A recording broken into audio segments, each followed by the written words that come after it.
I know. You've tried the hacks, you've tried batch grading, you've tried rubrics, you've tried voice comments, you've tried single point rubrics, whatever the latest thing is, and you're still drowning. What do we do here? Actually, the answer is surprisingly simple, but most teachers won't do this.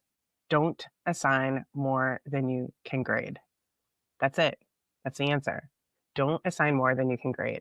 And look, I know we all know at some level that this is the answer. We have all kinds of other constraints and obligations we're dealing with that makes this hard, and that's why we don't do it. But it is possible. And look, even though I know this, I don't always do it myself. I get it. It's challenging. We have all these other things to deal with. But what I'm going to do today is go over 5 scaffolded curriculum design strategies to make this work, each leading to a full essay. These are the design moves that I make when I'm the most successful. For those of you that are type A, I'm going to just tell you the 5 strategies right off the bat, and then we'll go through calendars and approaches for each. So here are the 5 strategies to make this work in practice. Small focus skill formatives, early timed essay on a passage early in the text, staggered paragraphs throughout the unit, an iterative response structure, and paragraph as you go. When I have my best time management and work-life balance, it's because I've successfully designed my calendar, and I'll show you exactly what that looks like using these 5 strategies and how you can plan yours. First, let's talk about why this is so hard. Then we'll go through each one of those strategies. Let me just say this out loud, why we do this. We have lots of things. The curriculum says you have to cover this much. We get the narrative that good teachers give feedback on everything, and they do it in meticulous detail. We also can tell ourselves that our students need the practice, so we need to grade it. We also have this, hopeful version of ourselves that we will find the time somehow. I know that I have been saying this more and more to myself, and I have to just nip it in the bud, but I tell myself that at the end of the quarter, things will have to get graded because they have to, and I always have done that in the past. But what is the cost of that? I'll grade on Sunday, I'll stay late on Tuesday. It just, everything bleeds. Another thing that we tell ourselves is we can't assign less. We are doing the minimum already, so we can't do less than that. It's not what I'm suggesting, but that's the narrative that we tell ourselves. That's the story we tell ourselves. And look, I hear you. I have said all of these things to myself. Hey, I said all of these things to myself last week. But here's what's actually happened. Here's what's actually happening. You are planning for the content and not for yourself. You're looking at what students should do, not at when you can actually respond to it. And you're really planning for a version of yourself that doesn't exist, like the weekend grader, the I'll catch up you, and that version of you is exhausted and resentful and also behind. So before we talk about what to grade, let's talk about your life. What do you want the outside of your work to look like? Do you want time with family? Do you want time to exercise, meet that New Year's goal? Do you want time for reading? Do you want time to just take a nap? Grading cannot bleed into these places. Grading can be like an invasive species that just takes over everything. Look, if you came to me and you said, I want to work out more, but I just don't have time, and then I watched you spend every Sunday grading at the coffee shop down the street, I'd say, you're letting grading take your health time. That's a choice, and one that we want to stop. Let's slice this another way. Within your job, you have lots of things that you are responsible for. Planning, actual teaching, interpreting grading info. We have administrative tasks. Grading itself is just one piece of one part of your life. This invasive species of grading, it will take your weekends, it will take your evenings, it will take your mental space. What we need to do is build the container first and then figure out what fits inside of it. So put grading in its place. Before we can build that container, though, we have to get clear on the 5 things you need before you plan your unit. Okay, so let's think about these as 5 keys for sustainable planning. The first thing is you need to know the purpose of your unit. It needs to be purpose driven. So know what you're grading before you can grade sustainably. In a unit that ends in an essay, there are 3 things that you're checking, roughly. So reading, like comprehension, did they understand what they read? Thinking, like literary analysis, can they analyze? And then writing, can they write about it? Okay, so we can break down purpose quite a bit, knowing what you're grading before you can grade it sustainably. So in a unit that ends in an essay, there are 3 things that you're checking. You're looking at reading. So this would be comprehension, and you can check this in a bunch of different ways. I just have a couple of discussion, reading checks, quizzes. This would be anything where you can figure out that students have actually read. And then we also have thinking, and this would be like the analysis. We can separate that into 2 buckets, literary elements like character, setting, conflict, and also literary devices, imagery, symbols, and motif, those kinds of things. And then the third bucket is writing. So organization of ideas, like the actual essay format, like the assertions and evidence and commentary. And then we have the sentence level, looking at the construction of sentences, like the syntax, the embedding of quotes. What I like to do is choose for thinking and writing 3 of each of these. So I'll be looking at 3 literary elements, 3 literary devices. These are the ones that I'm really going to go heavy on. And then for the writing, I'm going to look at, all of the organization of ideas, potentially depending on my level of students. But I might be looking at 1 or maybe 2 specific ways that we're going to look at construction of sentences, and then I'm going to build that into my unit. We want to be making sure that we're thinking about all of these subtopics and focusing on something specific for this unit. So what are the subtopics of thinking to focus on? What are the subtopics of writing to focus on? And how will you check comprehension? Doing this inventory before your plan really helps you as we get into the actual grading, because you know what you want to focus on, and that helps you because you have constraints, and you can actually even map that out to the rest of your unit. Key number 2 is capacity match. So thinking about what you can actually grade in the time you have, which is a crazy thing to think about. You have to think about the real you. So you can't plan for your fantasy self. You have to think about real hours and real energy. If you only have 30 minutes on Tuesday, that's the window. If you can only grade 2 days in a row, that's it. You can't grade on a 3rd day. You can't become somebody else. So you have to plan for your capacity.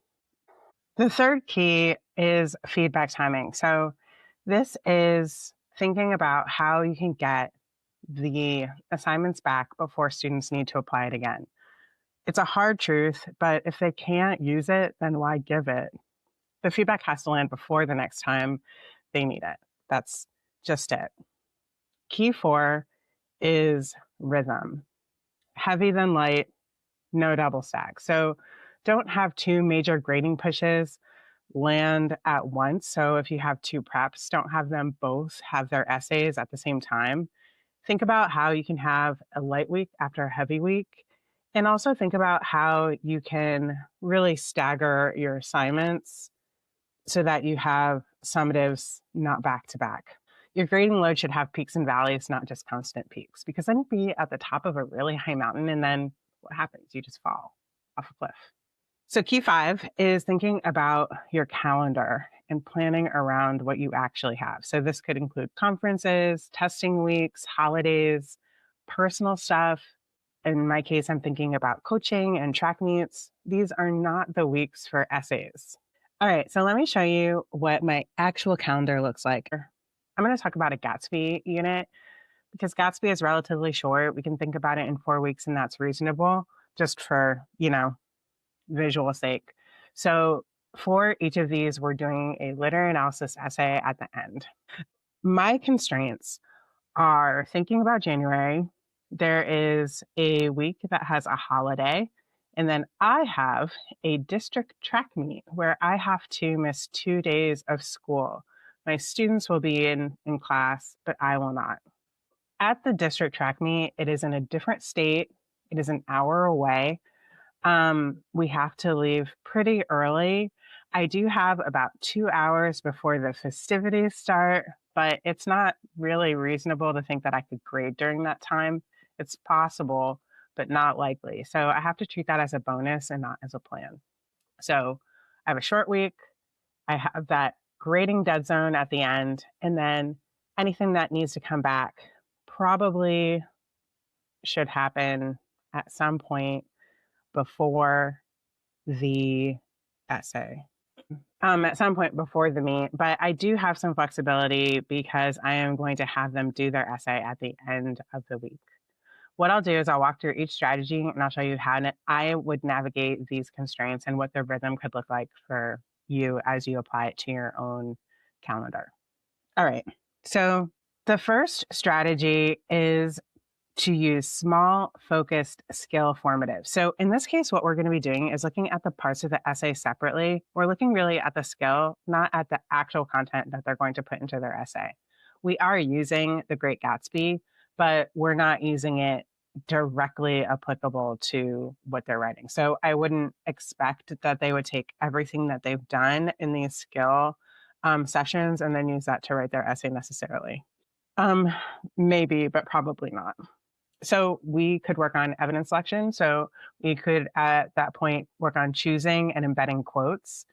We could work on that separately, like have them choose some quotes, and then I would give them maybe some commentary, and they work on embedding those quotes, or they work on the context and setting up that first sentence.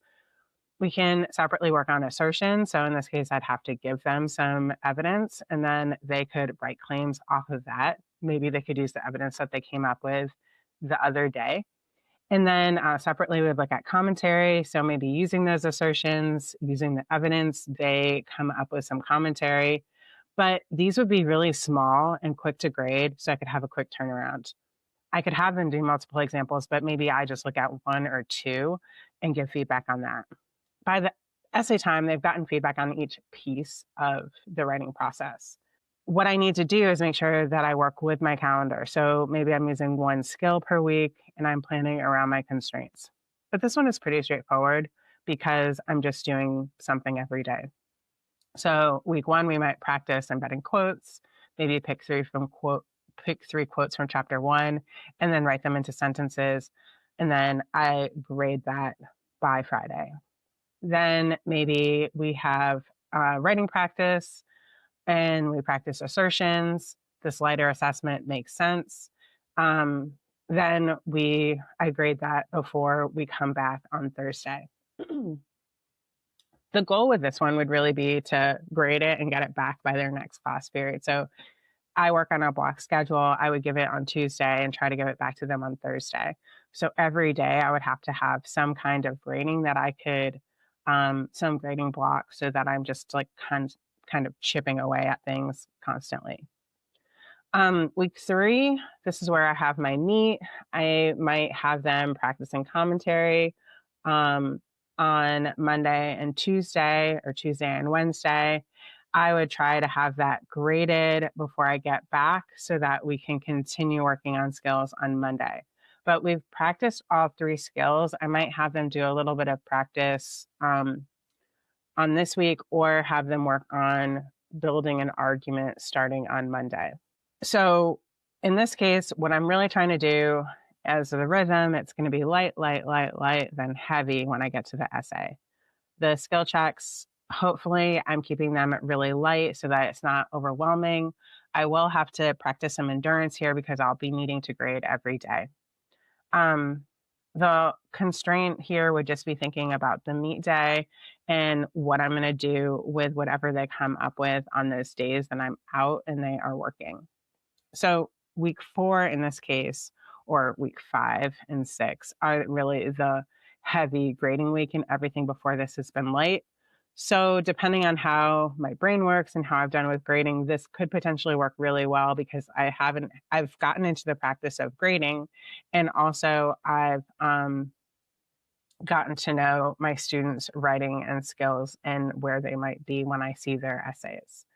But one of the things I need to look out for is giving too much feedback on what should be a quick check. So turning in some cases a skim into a 2-hour deep dive. This can be where you just really go down a rabbit hole. So really containing it to a certain amount of time, figuring out in advance how long you're going to spend on grading, and then only spending that much time. So then the second strategy is having an early timed essay on an early passage. So in this case, what happens is students write a timed essay on like maybe chapter 1 or chapter 2, maybe even a passage within chapter 1 or chapter 2, so that they have they write a good product. This would be lower stakes. They don't need to have the whole picture yet. They're just writing about what they know, but they're practicing essay structure, analytical moves, the writing itself. It's like a whole practice of what will be at the end, an entire essay. I really think that this is the most time efficient option. It works best for me personally. And I also think it works pretty well for students. In this case, what happens is you don't need immediate turnaround, because they won't actually apply this until the final essay. So you can take your time and use all this time to actually grade and give feedback before they get to that final essay. And then they could have that immediate feedback that they're going to apply right now to that essay. So you have so much time to grade, and they have real feedback on a real essay, not just a full text. And what you could do if you need multiple grades is you could break that up into multiple grades. So you could say, all right, this thing is going to be in a grade for assertion and for commentary or whatever. You could break these up into different grades in your grade book if you need to. So with my calendar, I am going to really try to get this graded before my track meet. So while I would have all of these weeks to get this done, I'm going to get it done in 2.5 weeks so that I can have my track meet, not have to worry about it. And then we are ready to go into essay week. And also it will give me a grading break before I get those essays. So I think that works out really well. So that is the plan for that one. I might have something like, how does Fitzgerald establish Nick as a narrator? So just looking at that first chapter. And when the thing that I need to consider during this time is how I can give feedback to students. They can still get feedback. So this would be situations where we'd have maybe oral feedback. Maybe they are doing peer feedback. Maybe they're doing self-assessments.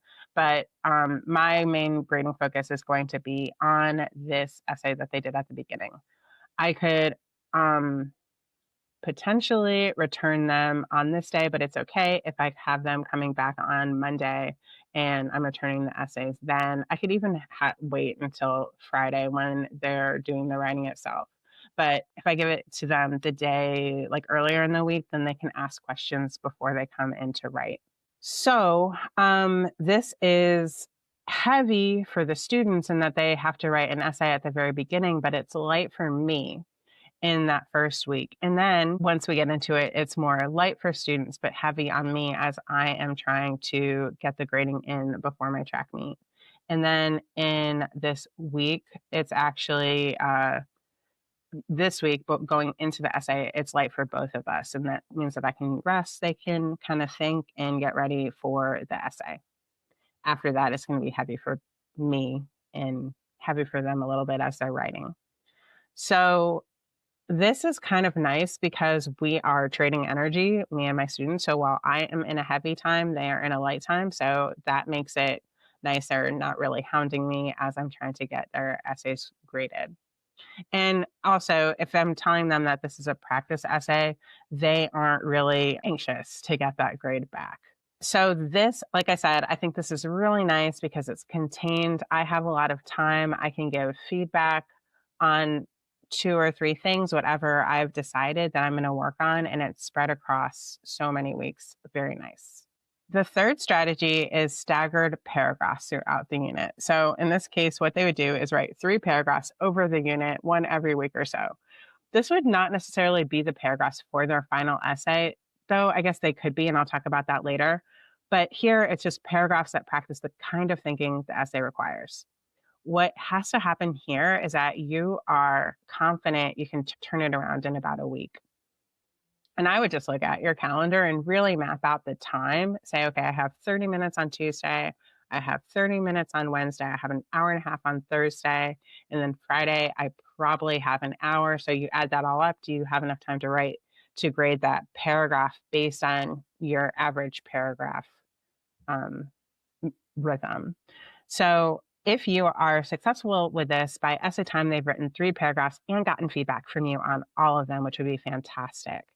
If I look at my calendar, I would have to adjust my calendar so that I can have everything in time to grade it. So this first week is easy. They do it at the beginning of the week, and then I have the rest of the week to grade. I can return it on Tuesday in time for them to do their second paragraph. Similarly here, their second paragraph, they do this and they write their paragraph, and then I can give them feedback if it worked this week pretty easily. I can be confident that it will work the second week.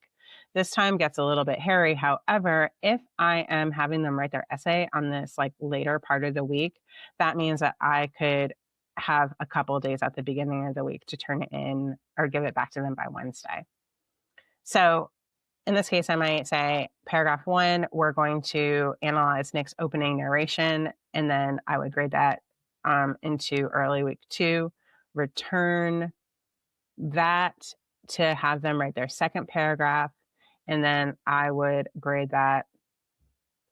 In this case, we might be looking at something from chapters 4 or 5, and then we might look here at the symbolism of the green lights, have something that's a little bit more across the novel, perhaps. So that would just be whatever I have planned based on the other content that we're doing in class. So since I have less time here and I have this track meet, which is going to bring some different energy, what I might do here actually on this last paragraph is ask them to ask me a question. So they've gotten feedback on 2 paragraphs, and hopefully they have some ideas of where they're weak. So they can ask me what they want, what they want me to specifically look at. And then for each student, that is personalized. And then I could just answer that question based on what they've done, and then maybe use a rubric score, or maybe even just a check plus, check minus, to let them know that they're on the right track or what they might need to work on. So when they get to essay day, they've written 3 paragraphs and they've gotten feedback on all 3. This one is really tight. It's grading every week. And to make this work, I have to have intentionality about when this week 2 paragraph lands to make sure that I have it done by the time I give their week 3 paragraph, and that I'm really, really making sure that those 2 days I'm grading so that I can have it back to them next week, since I know that I'll have that dead time on Thursday and Friday. This really forces me to front load that beginning of week 3. This could become a problem if I'm not able to grade on time. So in this case, if the feedback loops breaks down, then it's a problem. So I have to make sure that I am focused on giving quick comments and focusing on the subtopics that I identified at the beginning, and not giving paragraph level feedback on everything comments. So one strategy that I might give is just one thing to keep, one thing to change. I might use highlighting, all kinds of strategies that I could use that would make that quicker and could get the feedback to them. But thinking, don't give feedback on everything for every paragraph. The 4th strategy is a iterative responsive structure. And I really like this one. This is when students are writing in stages, but not stages in that they're writing one essay over the entire novel. So what they would do is this first day, they read and then do an initial take. They come up with a response, And then over the unit, what they do is respond to their own thinking. So this will be, this first paragraph really could just be light or no feedback. It's just like appreciating what they wrote. So it could just be like, I like this. Or it could be like highlighting things that you think are really good or promising. And then the second paragraph, what they're going to do is respond to their first. So this will be like they've read more and they have some different ideas about characters, about plot, about tension, what's happening. They might have noticed some patterns and they can talk about things that they saw in this second paragraph or in the second look that they didn't see in the first. So they could annotate that first paragraph and then write a response perhaps. And this is nice because they have to use what they already came up with. And it helps you to see that they are understanding what's happened between this response and that response. So the final piece, what they would do here is they'll return to the initial idea and also that second response and continue to add to their thinking. So they'll look back and say, I thought at this point that X, Y, and Z were true. And then I got more information and I realized that it's more complicated. At this point, I saw a pattern. That pattern held or did not. Let me tell you about that. So the essay becomes, here's my thinking and here's how it evolved. And the structure does the teaching itself. So it wouldn't be, here's my argument. It's more like I thought X and then I thought Y. I saw Z. Now I think double A. So you're not giving heavy feedback at every stage. And really the structure is pushing their thinking and it's more on them. You're encouraging the things that will pan out and asking questions so that they can see things more deeply, but it's not a corrective kind of feedback. With my calendar, this structure gives me a lot of flexibility. In week 1, depending on what I have going on, I could just do highlighting. I can give some light feedback. I can ask questions. I could maybe put a document together for the class that asks some general questions for everyone to think about. I could just collect it. I could just acknowledge that they did well. I could do some stamps. I have lots of options. And then in week 2, which is that short week, if I'm giving feedback on the initial take, I would do it early this week or late in this week. But honestly, I might not need to. And then when I get this, I will give them some more feedback, make sure that they're on the right track, that they understand the way that this writing is working, that they're continuing to use evidence, that they're going back to their own writing, and that they are thinking about like nuance and complication. But here, really, the response is their own feedback. So that's the way that this works. And then when they get to their final piece, this is a different kind of essay because they are still doing literary analysis, but they're also being reflective. So it's more metacognitive. They can return to their initial claim, talk about how they would revise it and why, but they're not losing what they had before. This one is the lightest rhythm for me. I might only give real feedback once. That would be on the initial take, or I could have it just once on this feedback. I do want to check in with this one to make sure that they're getting the format right, but it could just be like a check. And if there are students that aren't getting it, I conference with them one-on-one. So week 4, in this case, is the only heavy grading week.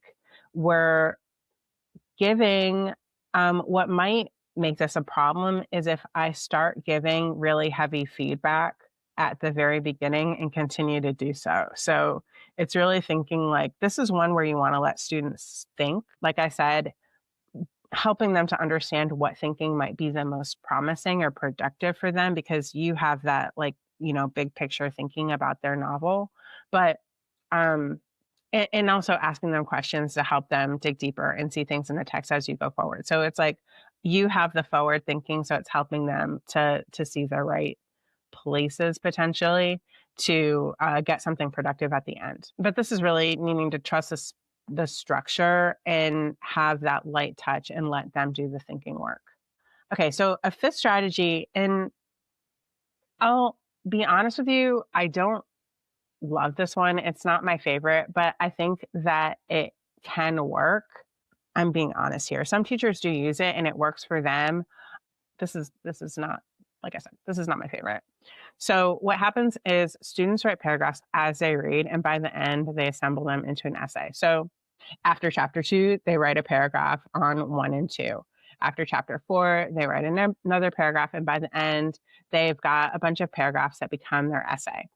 What I don't love about this is this doesn't allow students to see the through line before they write about it. So they're kind of having to choose a topic and go with it. And they may not come up with something that they see or can really do anything with. So they're kind of guessing at where they're headed. If you are in a position where maybe you have younger students, you're going to give them some claims or give them a thesis statement, then this could work really well. But if you're not in that place, I think that this just doesn't work as well. So when we're talking about my calendar, I just have to be caught up before the meet. So the way that I would do this is I would give them and in this case, you actually need to do a little bit heavier feedback as you go because this is their final essay, right? So in the first paragraph, in this case, I gave myself a bit more time to grade that before coming back to it. It also, I'm assuming in this that I would have students that would need a little bit more structure. So I might try to give that back to them early in the week, and then we might work on revision here before they go into their next paragraph. Then for the next one, I have a shorter grading time. And then I would because we've done this revision, hopefully this one takes me a little bit less time to grade. And then for this third paragraph, we would have, like, I don't have these 2 days to grade, so I'd have to work on it in the lead up to the essay. And I also don't love the way that this works out with my calendar because it's really dependent on me getting them their feedback by the end. So at this point, really though, this day, what's going to happen is they're just going to do some overall revision, maybe tighten up their language, look for through lines here. So for students, this is going to be a much lighter day.